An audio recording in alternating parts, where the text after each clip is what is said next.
દહેગામ તાલુકા પંચાયતની સામાન્ય સભામાં વિકાસના કામોથી લઈને શાળાઓની કામગીરી અને વીજ અકસ્માતના મુદ્દા સુધી અનેક મહત્વના મુદ્દાઓ પર ચર્ચા થઈ છે.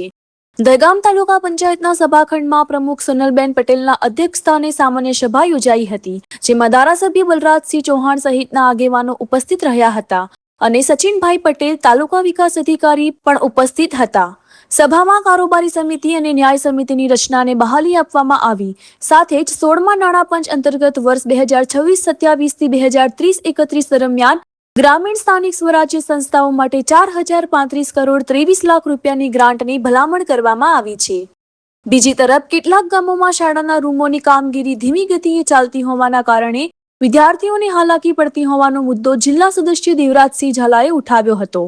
જ્યારે હાલીસા ગામે વીજ લાઇનનો વાયર તૂટવાથી મહિલાના કરુણ મોત બાદ દહેગામ તાલુકા પંચાયત દ્વારા પરિવારને 50,000 રૂપિયાની સહાય કરવામાં આવી છે. Reporter R G Rathod, Dehgam.